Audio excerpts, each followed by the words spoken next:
نیکیوں کو برباد کر دینے والے یوں تو کئی اعمال ہیں جو احادیث نے بتایا گیا کہ یہ عمل کرنے سے نیکیاں برباد ہو جاتی ہے، قرآن نے کئی عمل بتایا کہ یہ عمل کرنے سے نیکیاں برباد ہو جاتی ہیں، لیکن ان تمام میں سے میں نے 15 ایسے عمل چنے جن عمل کے کرنے سے اللہ رب العزت یا تو کچھ حصہ نیکیوں کا یا مکمل نیکیاں مٹا دیتا ہے۔ اور ظاہر سی بات ہے ایک مومن کی جمع پونجی یہ نیکیاں ہی ہوتی ہے۔ اگر یہ نیکیاں اس سے چھین لی جائے یا نیکیاں چلی جائے یا انسان عمل اپنی زندگی میں کرتا رہے لیکن اس کو یہ نہ پتا ہو کہ کون سے عمل کرنے سے نیکیاں برباد ہو جاتی ہے، اور وہ جب اللہ رب العزت کے پاس پہنچے اور اس کے نام اعمال میں نیکیاں تو ہو لیکن وہ ختم کر دی جائے اس لیے کہ اس نے ایسے گناہ کر کے آیا تھا جو گناہوں نے اس کی نیکیوں کو مٹا ڈالا۔ سب سے پہلی چیز جس کے کرنے سے انسان کی تمام نیکیاں مٹا دی جاتی ہے وہ عمل ہے، یاد رکھیے، اللہ تعالیٰ کی آیت یا قیامت کے دن کا انکار کرنا۔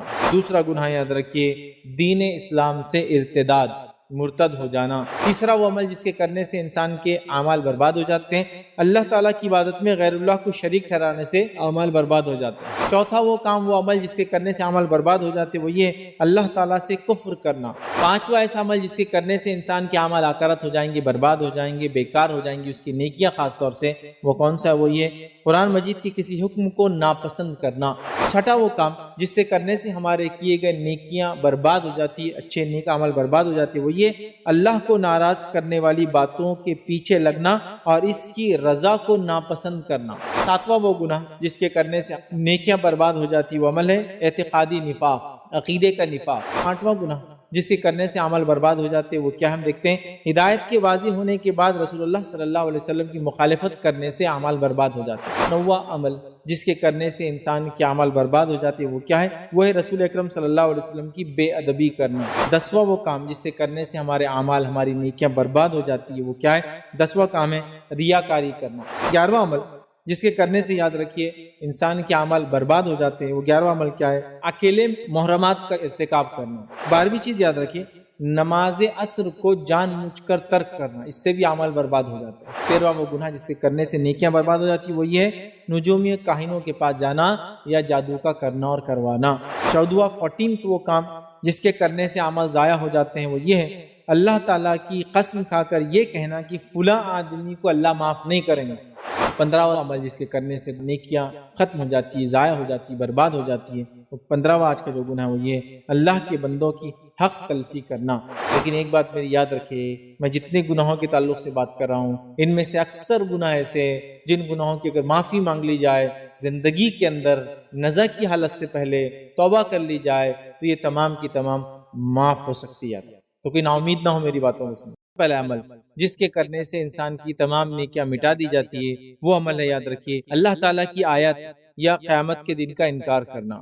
اللہ تعالیٰ کی آیت مطلب اللہ رب العزت جو اپنے انبیاء کے ذریعے کتاب بھیجتا ہے، جو وحی بھیجتا ہے، اس کا انکار کرنا، یا پھر قیامت کے دن کا، آخرت کے دن کا، روز جزا کا انکار کرنا، یہ سب سے پہلا گناہ ہے جس کے کرنے سے نیکیاں مٹا دی جاتی ہے، نیکیاں ختم کر دی جاتی ہے۔ آئیے اللہ رب العزت کیا فرماتا ہے سورۃ الکہف سورہ نمبر 18 آیت نمبر 103 سے 105 میں اللہ فرماتا ہے اور کہتا ہے کہ آپ کہہ دیجئے کہ کیا ہم تمہیں ایسے لوگوں کے بارے میں خبر نہ دے دیں جو اعمال کے لحاظ سے سب سے زیادہ نقصان اٹھانے والے ہیں۔ اللہ فرما رہا ہے کیا ہم ان لوگوں کی خبر تمہیں نہ دے دیں جو لوگ آخرت میں سب سے زیادہ خسارہ، نقصان، گھاٹا اٹھانے والے ہیں۔ اور اللہ فرماتا ہے اور کہتا ہے یہ وہ لوگ ہیں کہ جن کی دنیاوی زندگی کی تمام کوششیں بیکار ہو گئی۔ یہ وہ لوگ ہیں جن کی دنیا کی تمام کوششیں زندگی میں کی وہ بیکار ہو گئی، ٹھیک ہے، اور وہ اسی گمان میں رہے کہ وہ بہت اچھے کام کر رہے تھے، اور ان کو یہ ظن ہوا، یہ فیلنگس آئی کہ انہوں نے اچھا کام کیا، جبکہ اللہ نے ان کی تمام دنیا کی کوشش بیکار کر دی۔ یہی لوگ ہیں جنہوں نے اپنے رب کی آیتوں کو اور اس کی ملاقات سے انکار کیا۔ یہی لوگ ہیں جنہوں نے رب کی آیتوں کو جھٹلایا اور آخرت کے دن کو، رب سے ملاقات کے دن کو انکار کیا، اس لیے ان کے اعمال غارت کر دیے گئے۔ چنانچہ قیامت کے دن ہم ان کا کوئی وزن قائم نہیں کریں گے۔ تو گویا وہ لوگ جو اللہ کی آیتوں کا انکار کرتے ہیں اور روز جزا کا، بدلے کے دن کا، آخرت کے دن کا، اللہ سے ملاقات کے دن کا انکار کرتے ہیں، اللہ رب العزت ایسے لوگوں کے اعمال کو برباد کر دیتا ہے، یاد رکھیے۔ اور یہ بہت ساری لوگوں کا یہی حال ہے، دنیا میں اکثریت کا یہی حال ہے کہ وہ لوگ دنیا کی کوششیں جو بھی کر رہے ان کو ایسا لگتا ہے کہ کوششیں آخرت میں ان کے مرنے کے بعد کی زندگی میں کام آئیں گی، لیکن جب تک صحیح طریقہ اختیار کر کے انسان کوشش نہ کرے ان کی کوئی کوشش کام نہ آئیں گی۔ مشرکین مکہ، یہود، نصارہ، نبی اکرم صلی اللہ علیہ وسلم کے دور میں مجوس، یہ تمام لوگ اللہ کو راضی کرنے کے لیے دنیا میں کچھ نہ کچھ کر رہے تھے۔ اللہ نے اعلان کر دیا کہ ان میں سے کسی کے بھی کوئی اعمال قبول نہیں کیے جائیں گے، چونکہ کوششیں غلط ڈائریکشن میں، دنیا کا جو کچھ کر کے آئے وہ سب بیکار ہو جائیں گے، یاد رکھیے۔ اور وہ گمان میں ہوں گے کہ وہ بہت اچھا کچھ کر کے آئے، لیکن انہوں نے جو حرکت کی ہوں گی، جس حرکت کی وجہ سے ان کے اعمال برباد ہو جائیں گے، وہ پہلا یہ تھا کہ انبیاء جو نشانیاں لے کر آتے انہوں نے جھٹلایا، دوسرا رب سے ملنے کا انہوں نے انکار کیا۔ مشرکین مکہ تو کیا کہتے تھے کہ ہم تو مر جائیں گے تو ہڈیاں بن جائیں گے، پھر کیا ہوں گے؟ مٹی بن جائیں گے، جہنم میں جائیں گے بھی اگر گناہوں کے بدلے تو ہم جہنم کے فرشتوں کو دھکا دے کر باہر نکل جائیں گے، ان کا یہ الزام تھا۔ نصارہ نے یہ دعویٰ کر دیا کہ چونکہ عیسیٰ علیہ السلام اللہ کے بیٹے تو انہوں نے چونکہ قربانی دے دی، نتیجتاً ہم سب بخشے بخشائے ہو گئے، چاہے آپ کتنے ہی گناہ کریں عیسیٰ پر ایمان لا لو تو ہماری نجات ہو جائیں گی۔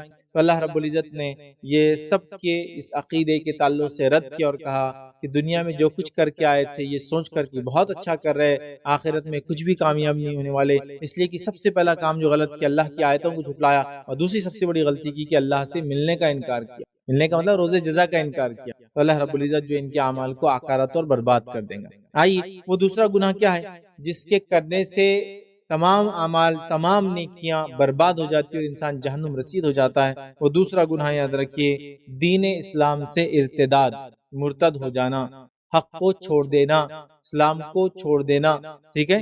یہ ارتداد یاد رکھیے انسان کی تمام نیکیوں کو برباد کر دیتا ہے۔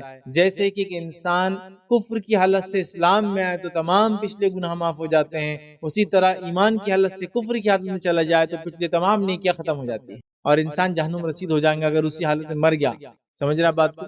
تو ارتداد یاد رکھیے وہ تمام نیکیوں کو برباد کر دیتا ہے، چونکہ اللہ رب العزت نے اپنی کتاب میں سورہ آل عمران سورہ نمبر 3 آیت نمبر 19 کے ایک حصے میں فرمایا اور کہا ان الدین عند اللہ الاسلام، اللہ کے نزدیک جو قابل قبول دین ہے وہ صرف اسلام ہے۔ دوسری آیت اسی سورہ کی سورہ آل عمران کی آیت نمبر 85 میں کہا وَمَن يَبْتَغِ غَيْرَ الْإِسْلَامِ دِينًا فَلَن يُقْبَلَ مِنْهُ وَهُوَ فِي الْآخِرَةِ مِنَ الْخَاسِرِينَ، کہ جو کوئی اسلام کے علاوہ کچھ ہمارے پاس لے کے آئیں گے، اللہ فرماتا ہے اس سے وہ روز قیامت قبول نہیں کیا جائے گا اور وہ آخرت میں خسارہ اٹھانے والوں میں سے ہو جائیں گا۔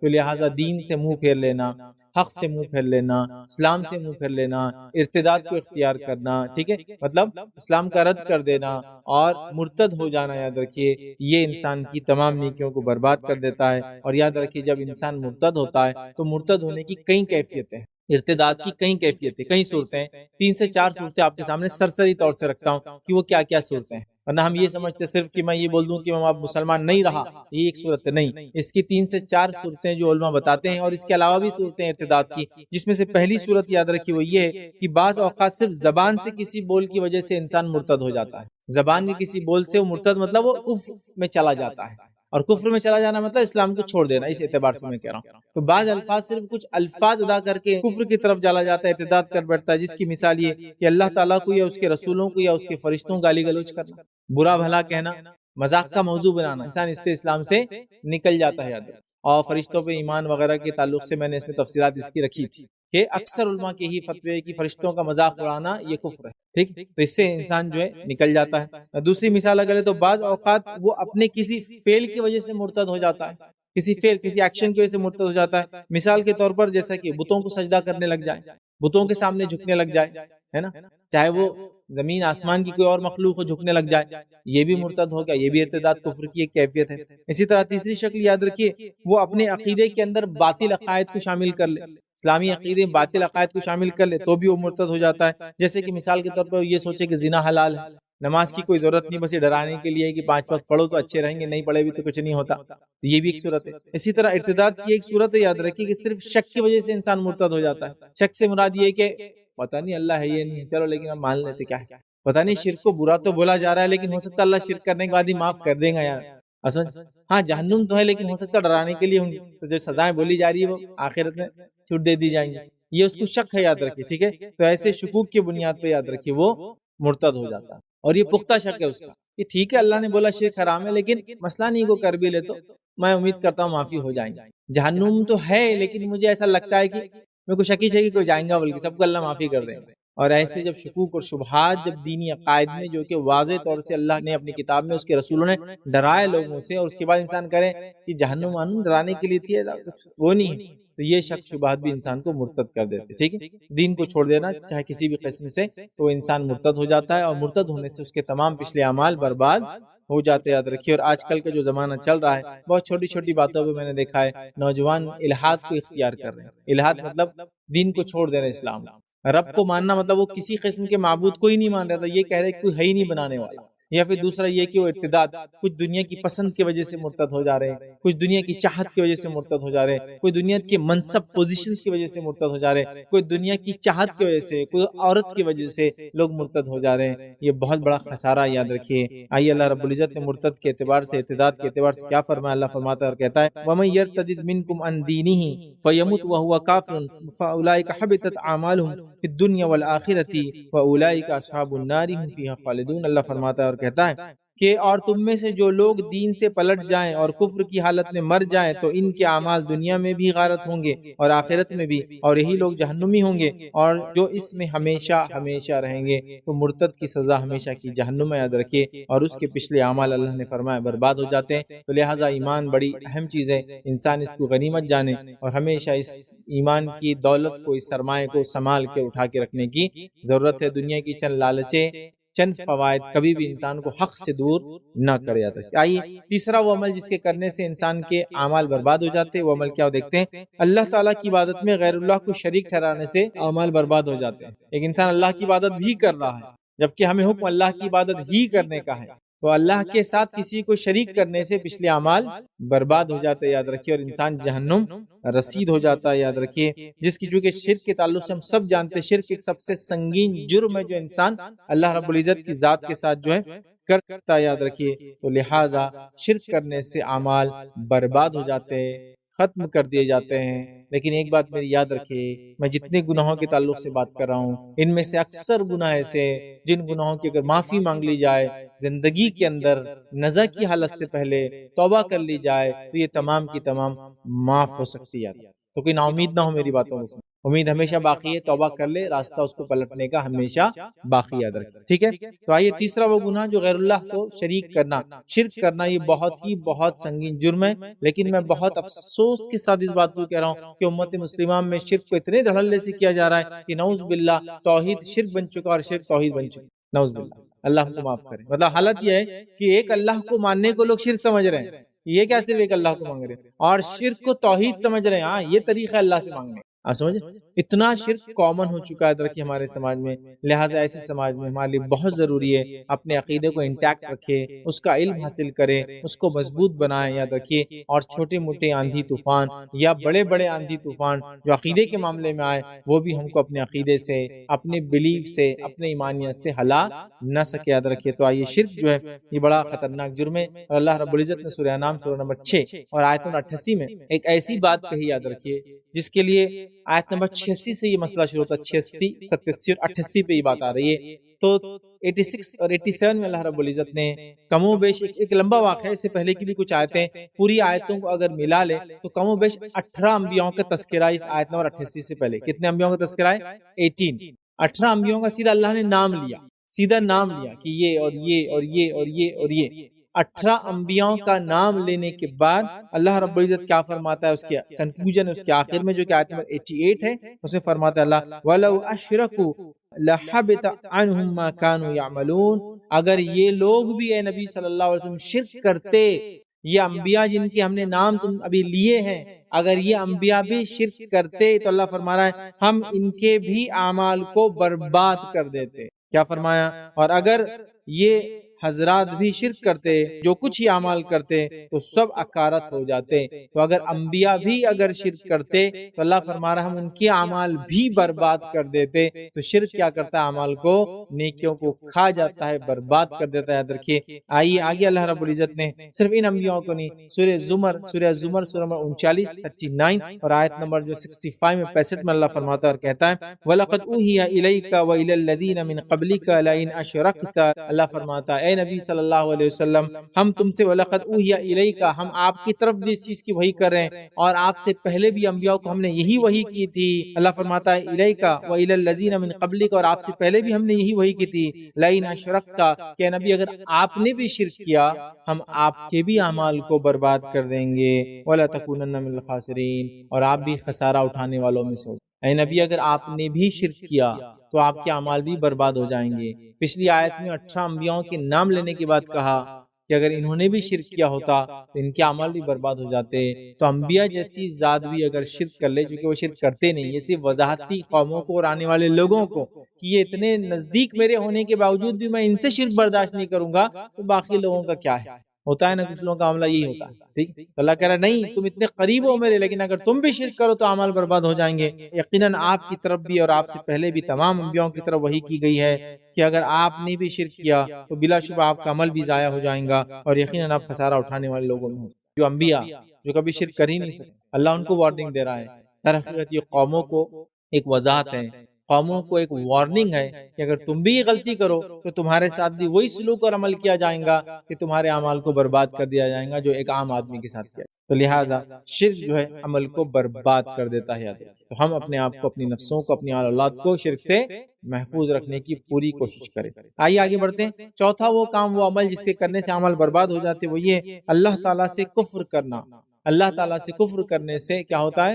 انسان جو ہے اس کے اعمال اکارت ہو جاتے ہیں، غارت ہو جاتے ہیں۔ یاد رکھیے، تو کفر یاد رکھیے بہت سنگین چیز ہے۔ شرک اور کفر یاد رکھیے، مشرک اور کافر یاد رکھیے۔ مشرک اور کافر یہ دو ایسی مخلوق ہے اللہ کی جو کبھی بھی جنت میں نہیں جائیں گی، یاد رکھیے۔ ابراہیم علیہ السلام کے تعلق سے حدیث کے اندر یہ الفاظ آتے ہیں کہ ابراہیم علیہ السلام جو اللہ رب العزت سے جو ایک دعا ان کی باقی تھی جو انہوں نے اٹھا کے رکھی اور وہ روز قیامت کریں گے، وہ دعا یہ ہے کہ اللہ میرے والد کو جنت میں داخل کر دے، مجھے آج رسوا نہ کر ان کی وجہ سے۔ تو اللہ تعالیٰ فرمائیں گا، اے ابراہیم کیا تجھے پتا نہیں ہے ہم نے کافر پہ جنت کو حرام قرار دیا ہے؟ تو شرک اور کفر یاد رکھیے بہت سنگین جرم ہے، یاد رکھیے، اس حدیث سے پتہ چلتا ہے۔ تو کفر کرنے والا یاد رکھیے، شرک کرنے والے کی بات چلی گئی، اب کفر کرنے والے کی بات آ رہی ہے۔ کفر کرنے والا یاد رکھیے یہ جنت میں نہیں جائیں گا اور اس کے اعمال اکارت اور برباد کر دیے جائیں گے، یاد رکھیے۔ آئیے اللہ رب العزت کیا فرماتا ہے قرآن کے اندر، ان لوگوں کی مثال جنہوں نے اپنے رب سے کفر کیا، ان کے اعمال اس راکھ کی مثال ہے جس پر تیز ہوا آندھی والے دن چلے، جو بھی انہوں نے کیا اس میں سے کسی چیز پہ قادر نہ ہوں گے، یہی دور کی گمراہی ہے۔ یہاں اللہ رب العزت نے وضاحت کر دی کہ جو لوگ بھی کفر کریں گے ان کی مثال ایسی ہے جیسے کہ راکھ ہو، اور راکھ ایک ایسی جگہ رکھی ہو جہاں آندھی چلتی ہو، تو آندھی چلنے کے بعد راکھ کا کیا حال ہوگا؟ آپ دیکھتے وہ یوں اڑ جاتی ہے، بالکل ادھر سے ادھر چلے جاتی ہے۔ تو بس ان کے اعمال ایسے چلے جائیں گے اور ان کو کوئی فائدہ نہیں ہوگا، اور اللہ فرما رہا ہے یہی حقیقی گمراہی ہے۔ تو لہٰذا کفر یاد رکھیے انسان کے اعمال کو برباد کر دیتا ہے۔ کفر کیا ہے؟ کفر کی حقیقت کیا ہے؟ کون کون سی چیز کرنے سے انسان کافر ہو جاتا ہے؟ ان چیزوں کو پڑھنے کی ہمیں سخت ضرورت ہے تاکہ اس سنگین جرم سے ایک انسان جو ہے بچ سکے۔ آئیے آگے بڑھتے ہیں۔ پانچواں ایسا عمل جس کے کرنے سے انسان کے اعمال اکارت ہو جائیں گے، برباد ہو جائیں گے، بیکار ہو جائیں گی اس کی نیکیاں خاص طور سے، وہ کون سا ہے؟ وہ یہ قرآن مجید کے کسی حکم کو ناپسند کرنا۔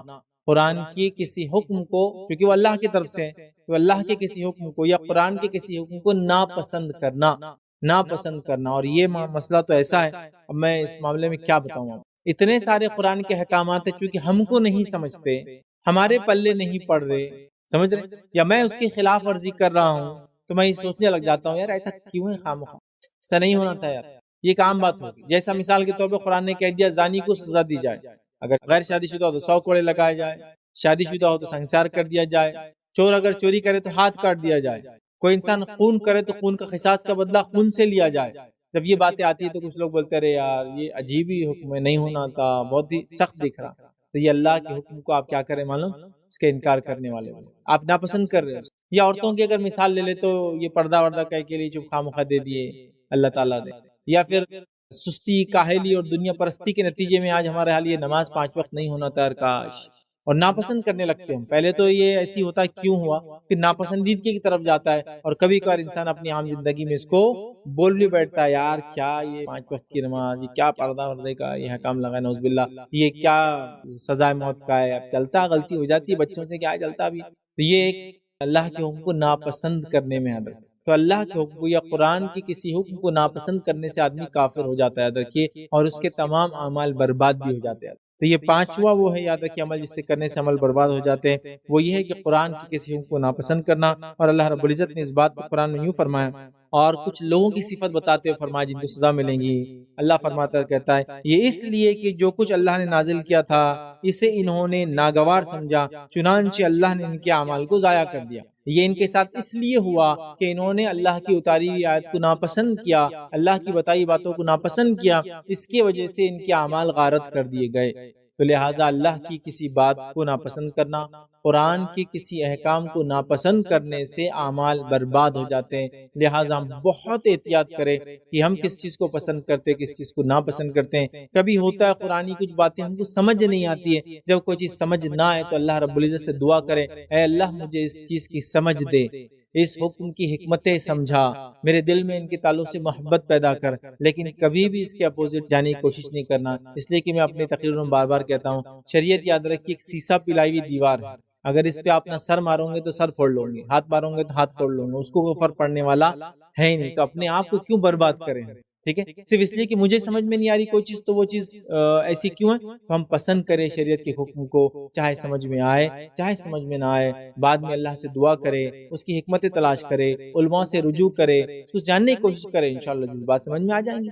لیکن ناپسند کرنا یاد رکھیے اعمال کو برباد کر دیتا ہے۔ آئیے چھٹا وہ کام جس سے کرنے سے ہمارے کیے گئے نیکیاں برباد ہو جاتی ہے، اچھے نیک عمل برباد ہو جاتی ہے، وہ یہ اللہ کو ناراض کرنے والی باتوں کے پیچھے لگنا اور اس کی رضا کو ناپسند کرنا۔ اللہ جو چیز سے ناراض ہوتا ہے وہ کام کو کرنا، اور جس چیز کو پسند کرنا اس کو ہم ناپسند، یہ چیز سے انسان کے تمام پچھلے اعمال یا تمام اعمال برباد ہو جاتے ہیں۔ آئیے اس تعلق سے اللہ رب العزت قرآن میں کیا فرماتا ہے، اور کچھ لوگوں کی صفت بتاتے فرماتا ہے کہ ان کے ساتھ ایسا کیوں ہوا۔ اللہ فرماتا ہے اور کہتا ہے آیت کے اندر، دیکھیے یہ سورہ محمد کی آیت نمبر 28 ہے، 47 نمبر کا سورہ، 28 نمبر کی آیت۔ اللہ فرماتا ہے یہ اس لیے ان کے ساتھ ہوا کہ ایسی بات کے پیچھے لگے تھے جس سے اللہ ناراض ہوتا تھا۔ کیا فرمایا اللہ نے؟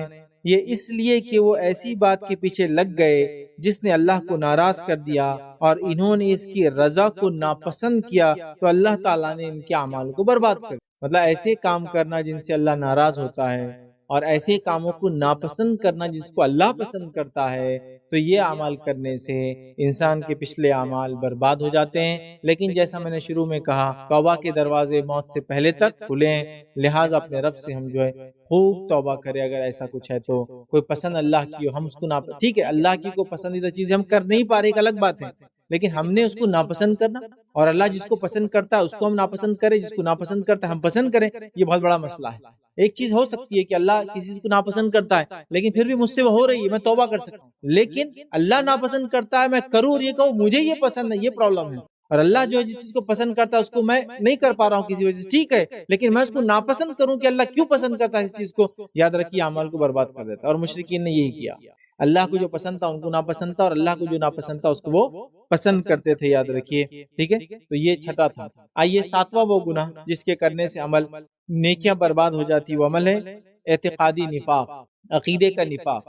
ویسے نفاق کی کئی علامتیں ہیں، احادیث کو اگر جمع کرے تو میں نے تقریباً 99 تک صفتیں، 99 صفتیں منافقین کی جو مختلف علماء نے جو کتابوں میں وغیرہ قرآن میں جو آتی ہے، احادیث میں جو آتی ہے، ٹھیک ہے، اس کو جمع کرنے کی کوشش کی تو 99 کے قریب صفتیں ہوتی ہیں۔ لیکن کچھ صفتیں منافقین کی بڑی بڑی علامت ہے، بڑی واضح ہے، اور حدیث کے اندر آتا ہے جھوٹ بولنا، یہ منافق کی علامت، جب بات کرے جھوٹ بولے، ہے نا، جب بھی اعتماد کیا جائے وہ اعتماد کو توڑ دیں گا، جب بھی وعدہ کریں گا وعدہ خلافی کریں گا، تو یہ نشانیاں ہیں، تو یہ علامتیں ہیں۔ اگر یہ علامتیں ہوں تو انسان توبہ کر لے۔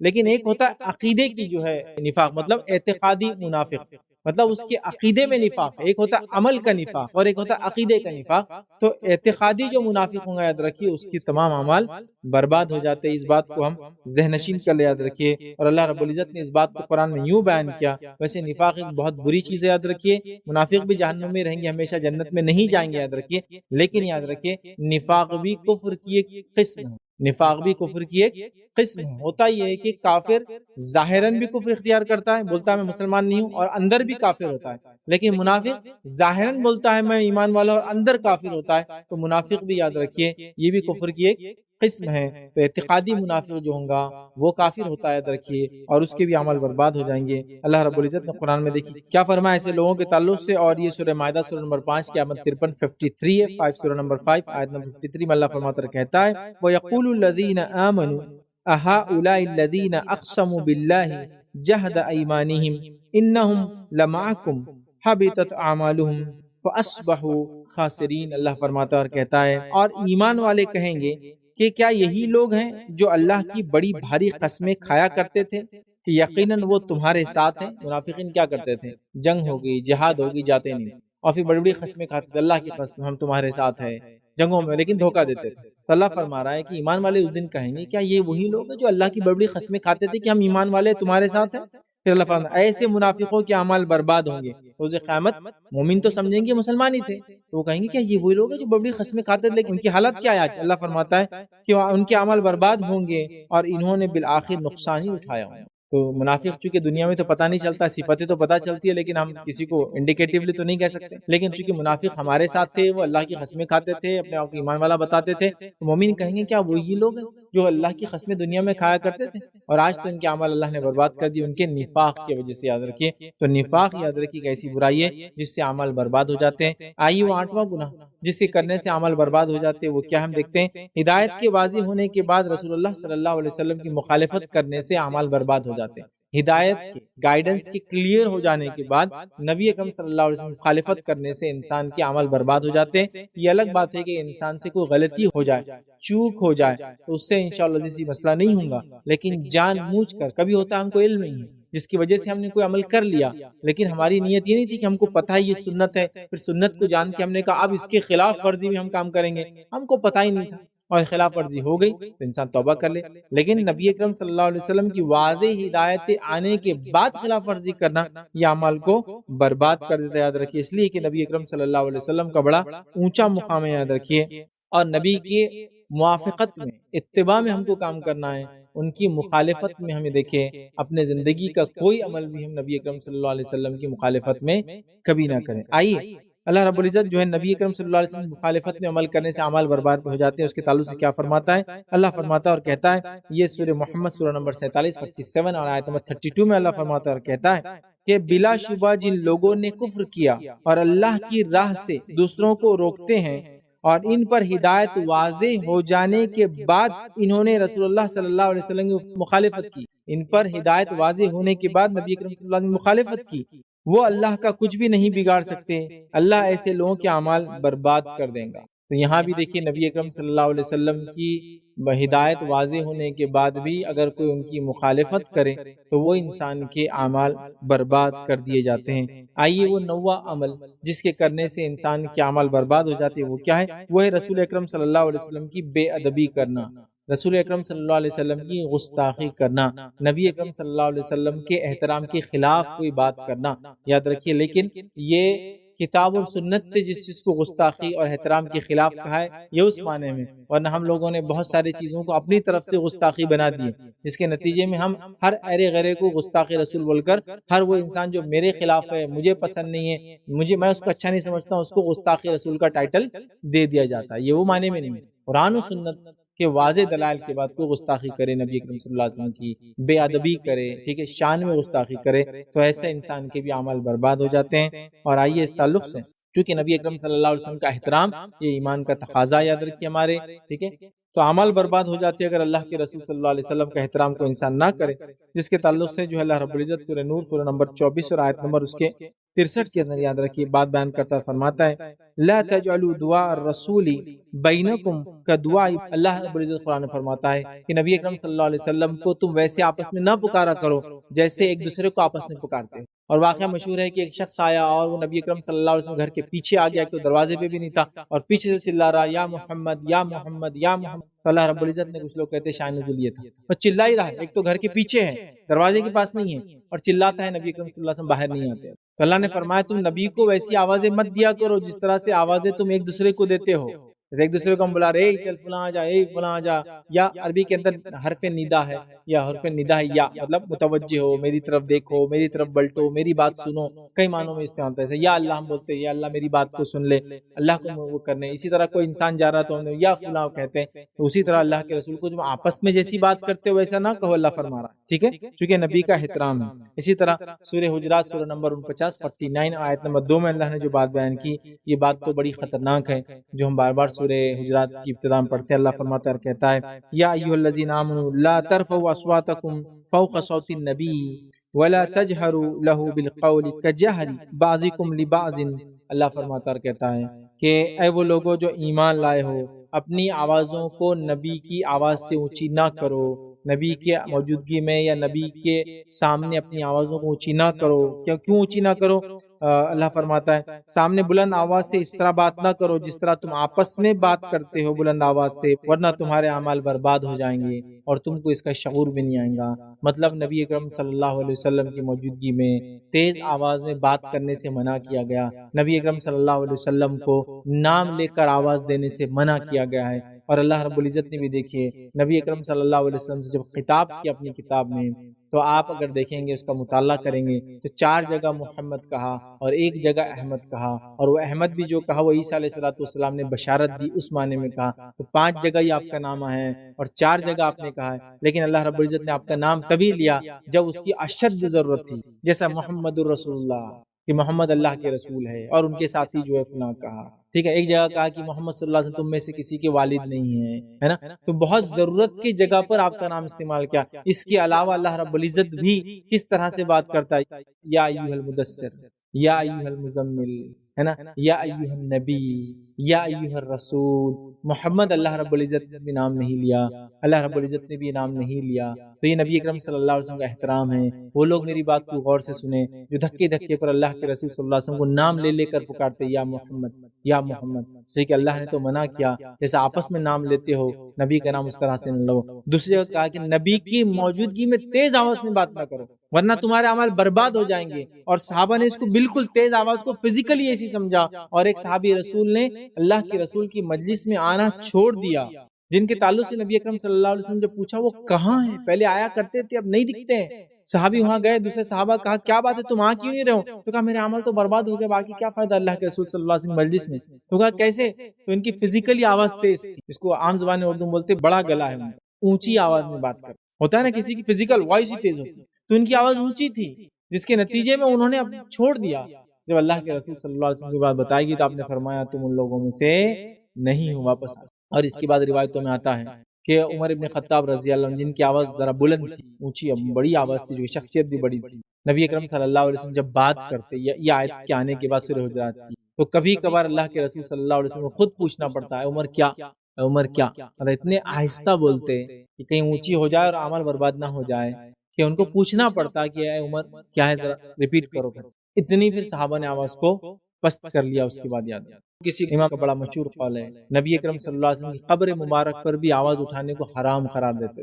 وہ کہتے تھے نبی کا احترام جیسا زندگی میں تھا وہ دنیا سے جانے کے بعد بھی ہے، لہٰذا قبر کے پاس تیز آواز میں بات نہیں کی جائیں گی. اسی لیے اگر مسجد نبوی میں کوئی شور و غل کرے، تیز آواز میں بات کرے تو اس کو اٹھا کے پولیس لے کے چل جاتی، کیونکہ وہ غیر قانونی ہے، کیونکہ نبی کے احترام کے خلاف ہے مسئلہ. تو میرے کچھ بھائی جو چیختے ہیں، چلاتے ہیں، نبی اکرم صلی اللہ علیہ وسلم نام لے لے کر پکارتے ہیں، وہ تھوڑا غور کرے، یہ طریقہ ادب کے خلاف ہے، یہ خلاف ہے، ٹھیک ہے. اور صحابہ کو بھی دیکھا گیا جیسا نبی کی زندگی میں احترام کرتے تھے، قبر مبارک کے پاس بھی کبھی تیز آواز میں بات کرتے نہیں پائے گا. سمجھ رہے بات؟ تو بہرحال یہ بڑی اہم چیز ہے. تو نبی کے احترام کے خلاف کام کرنا، بے ادبی کرنا، یہ اعمال کو برباد کر دیتا ہے. آئیے 10واں وہ کام جس سے کرنے سے ہمارے اعمال، ہماری نیکیاں برباد ہو جاتی ہے، وہ کیا ہے؟ 10واں کام ہے ریاکاری کرنا. ریاکاری دکھاوا جس کو بولتے ہیں، اس کو شرک اصغر کہا جاتا ہے. اور ریاکاری مطلب یہ ہے کہ کسی عمل کو خالص اللہ کے لیے نہ کرتے ہوئے انسان اپنی نیت میں یہ خرابی کرے کہ وہ دوسروں کو بتانے کے لیے کرے، یا اللہ کے لیے کرے لیکن دوسروں کو بتانے کے لیے بھی کرے. مطلب یا تو پھر سیدھا سیدھا بتانے کے لیے، یا تو پھر دونوں اس کا مقصد ہو. اس کے اعمال بھی قبول نہیں ہوتے اور اس کے اعمال بھی برباد کر دیے جاتے ہیں وہ ریا کی وجہ سے. آئیے نبی اکرم صلی اللہ علیہ وسلم کیا فرمایا، حدیث کے الفاظ سنتے ہیں. حدیث میں الفاظ یوں ہیں، اس طرح سے آتے ہیں، یہ سلسلۃ الحدیث صحیحہ کی روایت ہے. حدیث کے الفاظ یہ ہے کہ نبی اکرم صلی اللہ علیہ وسلم نے ارشاد فرمایا فرمایا مجھے تم پر سب سے زیادہ خوف شرک اصغر کا ہے، تم پہ سب سے زیادہ خوف شرک اصغر کا ہے، ٹھیک ہے؟ تو صحابہ نے پوچھا کہ شرک اصغر کیا ہوتا ہے، یہ چھوٹا شرک کیا ہے؟ تب نبی اکرم صلی اللہ علیہ وسلم فرمایا شرک اصغر سے مراد ریاکاری ہے۔ اللہ تعالیٰ قیامت کے دن جن لوگوں کو ان کے اعمال کا بدلہ دے گا، اللہ تعالیٰ قیامت کے دن جب لوگوں کو ان کے اعمال کا بدلہ دے گا، جو لوگوں نے ریاکاری کی تھی ان سے کہیں گا جاؤ آج انہی سے جا کے بدلہ لے لو جس کو دکھانے کے لیے کام کیا کرتے تھے، یاد رکھیے، پھر دیکھو تمہیں اس کا کیا بدلہ ملتا، جاؤ۔ تو ریاکاری کرنے والے کی بھی اعمال برباد ہو جاتے ہیں، ختم کر دیے جاتے ہیں۔ تو لہٰذا ہم اس بات کا خاص خیال رکھیں، کبھی بھی اپنی نیتوں میں ہم فطور گڑبڑ نہ ہونے دے، ہمیشہ کسی بھی عمل کو خالص اللہ کے لیے کرے۔ اگر نیت میں کوئی فساد آ رہا ہے تو اس عمل کو اس وقت چھوڑ دے، پھر جب نیت کی اصلاح ہو جائے پھر وہ کام کرے، سمجھ رہے ہیں؟ جیسا مثال کے طور پر ایک انسان حج اس پر فرض ہو چکا ہے، کسی وجہ سے نہیں گیا، لیکن آج اس کے دل میں جذبہ جاگ گیا کہ میں بھی حج کو جاؤں گا۔ کیوں حج کو جاؤں گا؟ اس لیے کہ میرے جو بھائی کی بیٹے کی شادی تھی اور ان کے نام کے آگے الحاج لگا اور میرے نام کے آگے کچھ بھی نہیں لگا، اب میں بھی حج کو جا کے آ جاتا تو میرے نام کے آگے بھی حاجی صاحب الحاج لگ جائیں گا۔ یہ نیت میں بگاڑ ہے۔ عمل حج ہے، صحیح ہے، ضروری ہے، فرض بھی ہے اس پر، لیکن ابھی نہیں، تو وہ کیا کرے؟ اپنی نیت کی اصلاح کرے، پہلے اس نیت کو ترک کرے، اللہ مجھ سے غلطی اور خطا ہوئی، میں نے ایسی نیت، میں خالص تیری عبادت کے لیے، چونکہ مجھ پہ تو نے حج فرض کیا، اب جاؤں، سمجھ رہا؟ یہ بہت ضروری ہے، نیت کی اصلاح۔ کوئی آیا اور اس کو کچھ آپ دینا چاہتے ہیں لیکن دل میں ہی بات آ گئی کہ اب سب لوگ دیکھیں گے میں دے رہا ہوں، پھر ہاتھ کو روکے، نیت کی اصلاح کرے، چونکہ عمل اللہ کے بس قابل قبول نہیں ہوں گا۔ یہ دوسری ایک روایت اس میں نبی اکرم صلی اللہ علیہ وسلم فرمایا کہا، اور آپ نے فرمایا، ابو امامہ باہلی رضی اللہ عنہ کے راوی وہ کہتے ہیں کہ ایک شخص نے نبی اکرم صلی اللہ علیہ وسلم کے پاس آ کر یہ کہا، آپ کا کیا خیال ہے کہ جو شخص جنگ میں اس لیے شریک ہو کہ اسے اجر و ثواب بھی ملے اور شہرت بھی ملے؟ ایک آدمی جنگ میں شامل ہو رہا ہے اور اس کی نیت ہے کہ اجر و ثواب بھی ملے اور شہرت بھی ملے، دو چیز چاہ رہا ہے، تو نبی اکرم صلی اللہ علیہ وسلم فرمایا اس کو کچھ بھی نہیں ملیں گا، شہرت بھی نہیں ملیں گی اور اجر بھی نہیں ملیں گا۔ اور کوئی خالی شہرت کے لیے جائے تو اس کو عمل کا اجر نہیں ملے گا اور شرک اصغر اس کے نام عمل میں لکھا جائے گا۔ صرف خالص اللہ کے لیے اگر جائیں گا جنگ میں تو اس کو اجر ملے گا۔ اور صحابی نے کیا پوچھا؟ وہ جنگ میں جا رہا ہے، نیت یہ کہ اللہ کے لیے، لیکن ایک اور نیت ہے شہرت بھی ہو جائے، تو اس میں سے دونوں میں سے کیا ملیں گا؟ نبی اکرم صلی اللہ علیہ وسلم فرمایا دونوں بھی نہیں ملیں گے، ایسا نہیں کہ چلو اس کی شہرت میں کچھ بھی نہیں ملے گا، ٹھیک ہے؟ تو لہٰذا ریاکاری بہت ہی خطرناک چیز ہے، یاد رکھیے۔ آئیے اسی طرح ایک اور روایت ہے، سنن نسائی کی روایت ہے، اس کے الفاظ دیکھیے کیا ہے، بے شک اللہ تعالیٰ کوئی عمل قبول نہیں کرتا سوائے اس کے جو خالص ہو اور اس کے ساتھ اللہ کی رضا طلب کی گئی ہو۔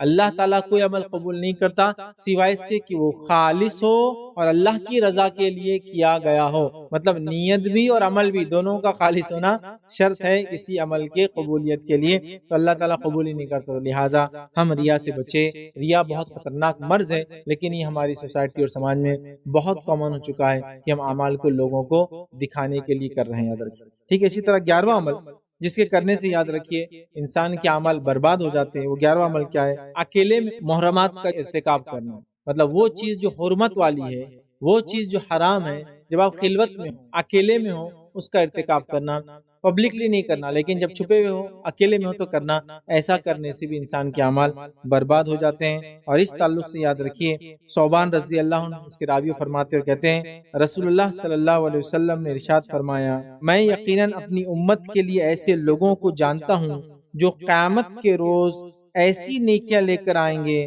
جو تہامہ پہاڑ کے برابر یا تہامہ پہاڑوں کے مانند روشن ہوں گی، لیکن اللہ تعالیٰ ان کی نیکیوں کو ہوا میں اڑا دے گا اور چھوٹے چھوٹے ذرات بنا دیں گے۔ نیکیاں پہاڑ کی جیسی اور تہامہ پہاڑ چمکتا تھا، چمکدار بہترین نیکیاں لائیں گے، لیکن اللہ ذرات بنا کے ان کو اڑا دیں گا، یاد رکھیے۔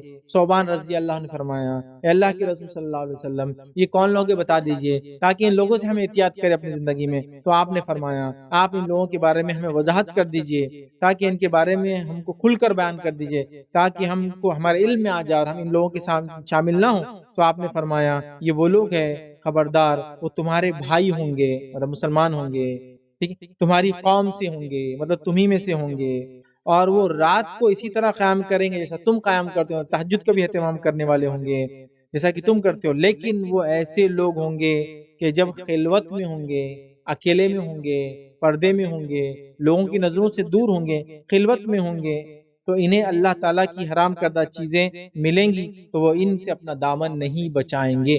مطلب جب اکیلے میں ہوں گے حرام چیزیں ملیں گی تو اس کو اختیار کر لیں گے، لیکن جب پبلک میں ہوں گے تو وہ تمہارے جیسے ہوں گے، نمازیں پڑھیں گے، یہاں تک کہ تہجد پڑھیں گے، لیکن جب اکیلے میں ہوں گے تو اللہ کی حرام کردہ چیزوں کو حرام نہیں سمجھے گے، ان کا ارتکاب کر لیں گے. یہ بہت خطرناک چیز ہے، بہت خطرناک چیز ہے کہ انسان جس کو کہیں گے لوگوں کے سامنے ہو تو گناہ نہ کرے، اور جب لوگوں سے دور ہو جائے چھپ جائے تو گناہ کرے.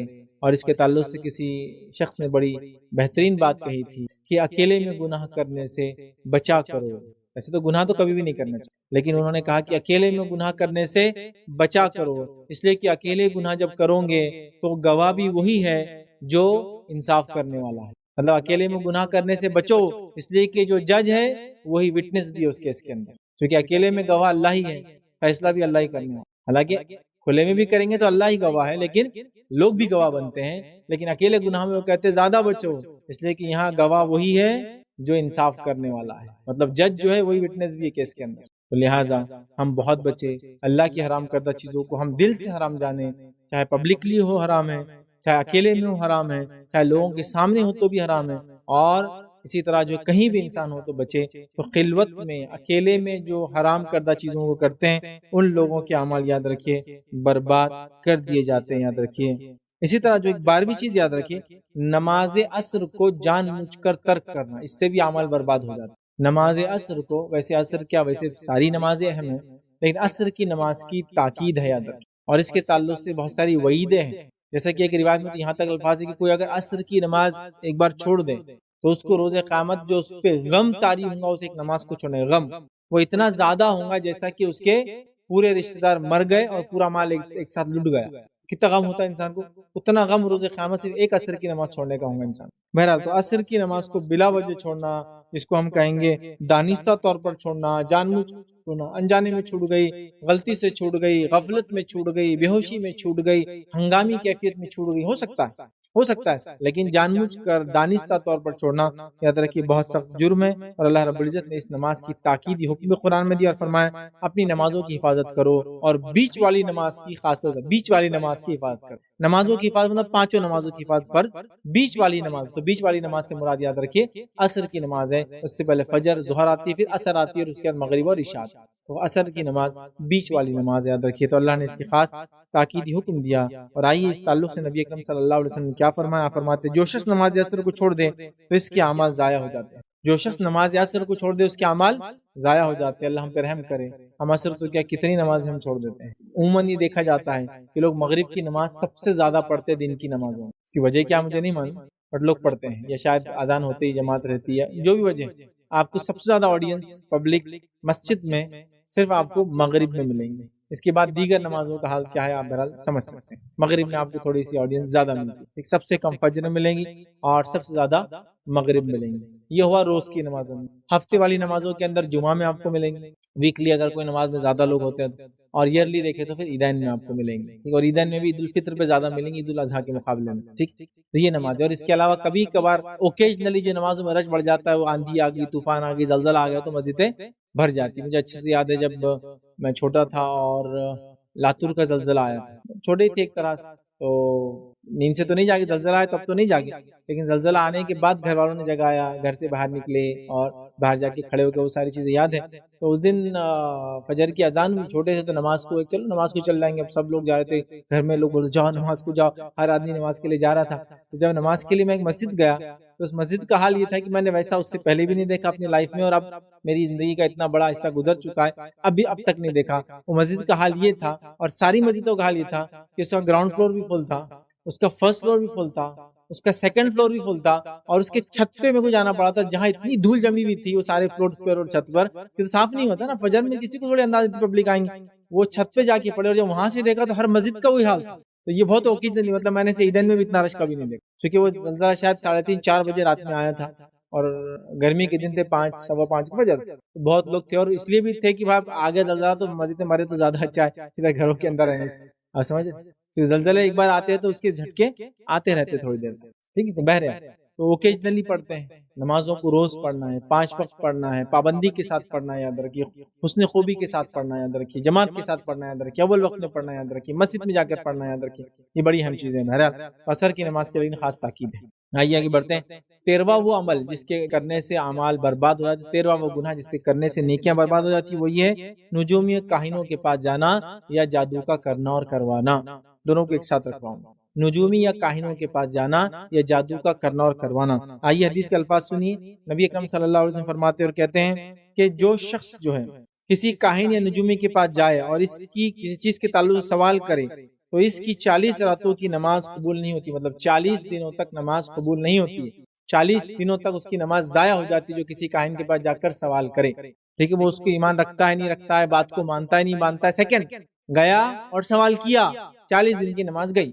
اس کا مطلب کیا 40 دن نماز نہ پڑھے؟ نہیں، 40 دن نماز تو پڑھنا ہی ہے، اجر نہیں ملے گا، عمل برباد ہو۔ اور دوسری ایک روایت میں آپ نے فرمایا جو شخص کسی کاہن ایسے شخص کے پاس جائے، کاہن کسی کو کہتے ہیں جو علم غائب ہونے کا دعویٰ کرتا ہے، کل کیا ہونے والی بات کا دعویٰ کرتا ہے اور وہ بتانے کی کوشش کرتا ہے، تو کاہن کے پاس جائے اور اس نے کہیں بھی بات کی تصدیق کر لے، یہ پہلے نے سوال کیا تو 40 دن کی نہیں، تصدیق کر لے، ہاں ہاں صحیح بولے انہوں نے، تو اس نے اس چیز کا انکار کیا جو محمد صلی اللہ علیہ وسلم پر نازل ہوئی، ایک روایت میں اس نے کفر کیا جو محمد پر نازل ہوا، اور نبی اکرم صلی اللہ علیہ وسلم پر قرآن نازل ہوا، قرآن کا انکار کرنے والا کافر ہوتا ہے، اور وہ کافر، اور کافر کے پچھلے عمل برباد ہو جاتے، پہلے میں رکھ چکا۔ ٹھیک، اسی طرح اللہ رب العزت نے جادو کرنے والوں کے تعلق سے فرمایا سورہ بقرہ سورہ نمبر 2 آیت نمبر 102 کے اندر کہ ان کے عمل آخرت میں ان کے لیے کچھ نہیں ہے، ان کے عمل کے تعلق سے لفظ استعمال کیا خلاق، ان کے عمل خراب، بیکار، بے معنی، بے اثر ہو جائیں، خلاش ہیں، کچھ نہیں ان کو اجر ملے گا، ان کے عمل کا کوئی بدلہ نہیں ملے گا۔ کس کو؟ کہانت، یہ جادوگروں کو، جادوگر کو اور جادو کرنے کروانے والے۔ وہ پوری آیت کافی لمبی ہے، آپ اس کو پڑھیں،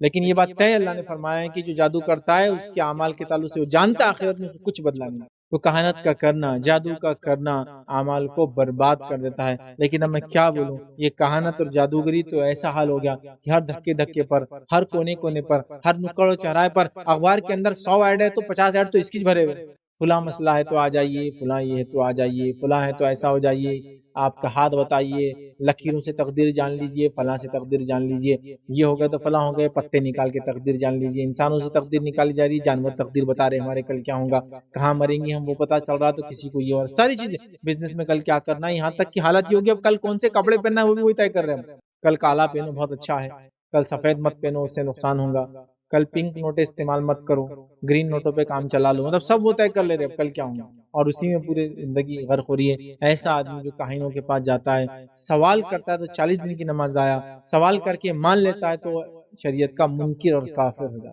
اور جادو کرنے کرانے والے جادوگر اور جادو کرنے کرانے والوں کے اعمال برباد ہو جاتے ہیں، بے معنی ہو جاتے ہیں، بے اثر ہو جائیں گے، تو لہٰذا ان عمل سے بچیں۔ 14واں 14 وہ کام جس کے کرنے سے عمل ضائع ہو جاتے ہیں وہ یہ ہے اللہ تعالیٰ کی قسم کھا کر یہ کہنا کہ فلاں آدمی کو اللہ معاف نہیں کریں گے، وہ کہنے سے اس کے عمل برباد ہو جاتے جو ایسا کہہ رہا ہے۔ کیا کہہ رہا ہے کہ وہ آدمی، اللہ کی قسم، وہ آدمی کبھی جنت میں نہیں جائیں گے، حالانکہ اللہ کی معافی عام ہے، سب کے لیے ہے اور انسان کی موت تک ہے، لیکن ایک آدمی کیا بول رہا، نہیں اللہ اس کو کبھی معاف نہیں کرے، جنت میں، یہ دعویٰ کرنے والا خود اپنے عمل برباد کرتا ہے۔ آئیے حدیث کے الفاظ سنیے، جندب رضی اللہ عنہ فرماتے اور کہتے ہیں نبی اکرم صلی اللہ علیہ وسلم نے ارشاد فرمایا، ایک آدمی نے کہا اللہ کی قسم فلاں آدمی کو اللہ معاف نہیں کرے گا، وہ آدمی کو اللہ معاف نہیں کرے گا، ٹھیک، تو اللہ تعالیٰ نے کہا وہ کون ہوتا ہے جو یہ قسم کھا کر کہے کہ میں فلاں آدمی کو معاف نہیں کروں گا، اللہ فرما رہا ہے کہ وہ کون ہوتا ہے یہ بولنے والا کہ میں کسی کو معاف نہیں کر سکتا ہوں۔ تب اللہ رب العزت پھر جواب دیتا ہے میں نے اس فلاں کو معاف کر دیا، میں نے اس فلاں کو معاف کر دیا ہے اور تیرے اعمال کو ضائع کر دیا، اس کو معاف اور تجھے ضائع، ہے نا، یہ بہت خطرناک چیز ہے، خاص طور سے دینی طبقوں کے لیے، دینی حلقوں کے لیے، جس میں سے ہم ہر شخص یہ دعویٰ کر رہا ہے کہ صرف میں جنت میں جانے والا ہوں، ان کی تو معافی ہونے والی نہیں، ہم لوگ جنتی اور یہ لوگوں کو تو کبھی معافی نہیں، ہر آدمی دعویٰ کرتا ہے۔ اللہ تعالیٰ فرماتا ہے یہ کون ہوتا ہے بولنے والا کہ میں اس کو معاف نہیں کر سکتا ہوں، لے میں نے اس کو ابھی معاف کر دیا، تیرے عمل ضائع کر دیا، اب کیا کرتا؟ گویا آدمی ایسا قول کہہ کر اللہ تعالیٰ کو چیلنج کر رہا ہے کہ اللہ معاف نہیں کرے گا اس کو۔ اللہ کہہ رہا ہے تو ہوتا کون ہے؟ اللہ کی مغفرت، اس کی معافی سب کے لیے ہے، وہ تو سب سے کٹر قسم کا بھی انسان ہوگا جو اسلام کے سب سے زیادہ خلاف، اسلام کو سب سے زیادہ نقصان بھی پہنچاؤں گا، وہ توبہ کر لیتا اپنے رب، اس کا رب اس کو معاف، تو یہ کون ہوتا بولنے والا کہ اللہ اس کو معاف نہیں کرے گا، اللہ کی قسم کھا کر ہوگا؟ تو اللہ کہتا جا اسے تو میں نے معاف کر دیا اور تیرے عمل برباد کر، تو کوئی شخص کبھی یہ نہ کہے کہ اللہ اسے معاف نہیں، ہے نا، اور ہمارے پاس یہ کامن ہے، ویسے قسم نہیں کھاتے ہم لوگ، لیکن یہ بولنا کامن، اللہ تو کبھی معاف نہیں کریں گے، یہ کامن ورڈ ہے جو اللہ اس کو تو کبھی معاف نہیں۔ ہاں یہ بول سکتی کہ اللہ اس کو کبھی معاف نہ کرے کیونکہ اس نے اتنا بڑا جرم کیا، یہ سوال ہے، اللہ تعالیٰ چاہے تو معاف بھی کر سکتے، نہیں کریں گا، اللہ کی طرف سے گواہی دینا اللہ اس کو معاف نہیں کریں گا۔ آپ کون ہوتے بولنے والے؟ ہو سکتا ہو دنیا میں گناہ کر دکھاؤ لیکن بعد میں مغفرت کا پا گیا، ہو سکتا ہے دنیا میں گناہ کر دکھاؤ آخر وقت میں ایسے عمل کر کے چلے گا اللہ کو راضی کر کے کہ جو ہم پوری زندگی بھی کر کے راضی نہیں کر پائے۔ لہٰذا جب تک کسی کی آنکھ بند نہ ہوئی ہو اور رب نے نہ فرمایا ہو، مطلب قرآن میں یہ حدیث میں نہ آیا ہو، ہم کسی کو جنتی اور جہنمی نہ بولے، کسی کے اللہ معاف نہیں کریں گا اور کسی کو معاف کریں گا یہ نہ سمجھیں۔ یہاں پر بہت ہوتا ہے، بہت کامن ہے، کوئی انسان گناہ کرتا ہے زندگی میں، ارے اس کی تو معافی ہوئی چ نہیں ہوگی، میں بول سکتا کیوں؟ ارے شراب پیتے پیتے مرا، ٹھیک ہے شراب پیتے پیتے مرا، نو ڈاؤٹ، بٹ موت کے وقت تم نہیں تھے وہاں، تم نہیں جانتے، ہو سکتا موت سے پہلے کچھ کارنامہ انجام دے دیا ہو۔ حدیث کے اندر واضح ہے کہ انسان زندگی بھر گناہ کرتا ہے اور آخر میں وہ اپنی تقدیر پہ غالب آ جاتا ہے، اللہ اس کو معاف کرتا ہے، مطلب آخر میں اچھا عمل کر لیتا ہے، اور ایک زندگی بھر اچھا عمل کرتا ہے، آخر میں اس کی تقدیر اس پر غالب آ جاتی ہے، وہ برا کر بیٹھتا ہے اور جہنم رسید ہوتا ہے۔ حسن ظن رکھیں، ہاں جس کے بارے میں قرآن نے کہہ دیا جہنم تو جہنمی، جنت تو جنتی، یہ تو ہو گیا، لیکن اس کے علاوہ ہم کسی کو بھی لیبل نہ جنتی دے نہ جہنم میں دے، ہر کسی کے لیے دعائیں کرتے رہے کہ اللہ ان کو معاف کرے، ان کی مغفرت کرے، جنت میں اعلیٰ سے اعلیٰ مقامات فرمائے، ان کے گناہوں کی جو ان کو گناہوں کو ان کی ڈھانک دے، پردہ کر دے، یہ ساری چیزیں آپ کو، ٹھیک ہے۔ تو بہرحال 15 اور آخری پوائنٹ جو آج لوں گا کہ وہ اعمال یا وہ عمل جس کے کرنے سے نیکیاں ختم ہو جاتی ہے، ضائع ہو جاتی ہے، برباد ہو جاتی ہے، تو 15واں آج کا جو گناہ ہے وہ یہ اللہ کے بندوں کی حق تلفی کرنا، اللہ کے بندوں کے حق مارنا، یاد رکھیے۔ اور اللہ کے بندوں کے حق مارنا اس تعلق سے بڑی مشہور روایت ہے جو صحیح مسلم کی ہے، اور یہ حقوق العباد کے اندر بڑی اہم روایت ہے۔ روایت کے الفاظ دیکھیے اس طرح سے، ابو ہریرہ رضی اللہ عنہ فرماتے اور کہتے ہیں رسول اللہ صلی اللہ علیہ وسلم فرمایا، کہا کیا تم جانتے ہو مفلس کون ہے؟ صحابہ نے کہا اللہ کے رسول ہم تو یہ سمجھتے ہیں ان کے پاس مال و دولت نہیں ہے، دینار و درہم نہیں، وہ مفلس ہے؟ پھر نبی اکرم صلی اللہ علیہ وسلم فرمایا، کہا ہم میں مفلس وہ ہے جس کے پاس درہم اور دینار نہ ہو۔ صحابہ نے کہا، تب نبی اکرم صلی اللہ علیہ وسلم نے کہا میری امت کا مفلس وہ ہے جو قیامت کے دن نماز، روزے، زکوٰۃ لے کر آئیں گا، اس نے کسی کو لیکن گالی دی ہوں گی، کسی پر الزام لگایا ہوں گا، کسی کا مال کھایا ہوں گا، کسی کا خون بہایا ہوں گا، ٹھیک ہے، اور کسی کو مارا ہوں گا، مطلب جسمانی تکلیف دی ہوں گی، لہٰذا ان میں سے ہر ایک کو اس کا حق بقدر اس کی نیکیاں دی جائیں گی، اور اگر ان کے حقوق پھر بھی پورے نہ ہو تو اللہ تعالیٰ حکم دیں گا کہ اس کی نیکیاں اگر ختم ہو گئی ہے تو لوگوں کے گناہ اس کے سر پر ڈال دو، پھر لوگوں کے گناہ اس کے سر پر ڈال دیے جائیں گے، پھر وہ جہنم رسید ہو جائیں گے، اس کے بھی عمل کام نہیں ہے ایک گناہ کی وجہ سے۔ وہ گناہ کیا تھا؟ بندوں کے حق مارنا، جس کو آج سب سے معمولی، سب سے ہلکا اور سب سے آسان سمجھا جاتا ہے۔ ادھار پیسے لے لیے، کیا کرتے کر لو، نہیں دیتے، لیکن آخرت میں کیا کریں گے؟ اللہ رب العزت انصاف کریں گے۔ گھر میں بیٹھ گئے کرائے سے لے کر خالی نہیں کر رہے، کیا کرتے کر لو، ٹھیک ہے۔ دنیا میں تو وہ بیچارہ ہو سکتا نہیں کر پائے، کبھی آپ اس سے زیادہ طاقتور ہو، آپ نے جھوٹے کاغذات اس سے زیادہ بنا لی ہو، آپ کے پاس پروف اس سے زیادہ ہو، ٹھیک ہے، نو ڈاؤٹ، لیکن آخرت میں کیا کریں گے؟ اللہ رب العزت کے سامنے تو کچھ بھی حیثیت نہیں ہے ہماری، پھر کیا کریں گے؟ وہ ہم سوچتے نہیں۔ گالی دے دی کسی کو، بس یوں ہی اٹھا چھٹا کے کیا کریں گا؟ وہ گالی دی تو سننا پڑے گا اس کو، میں آج طاقتور ہوں، میری آج جان پہچان ہے، ٹھیک ہے، لیکن کل اللہ رب العزت کے سامنے حاضر ہوں گے، یہ گالیاں بہت زیادہ قیمتی پڑ جائیں گی، یاد رکھیں، نیکیاں چل جائیں گی۔ کسی کو مار دیا ہی اس لیے کہ میرے پاس طاقت ہے نا، اور ہمارے پاس آج کل تو یہ بڑا چلن ہے بھائی گیری کا، مافیا، ڈان، دادا، اور کیا کیا رہتا، بڑا ایک ٹرینڈ چل رہا ہے، کس کو مارنے کا بولو، کس کو مار سکتے، بھائی آسان ایسا بولنا، لیکن کس کو بھی مارنا آخرت کے اعتبار سے بہت ہانیکارک اور گھاتک ہے، ورنہ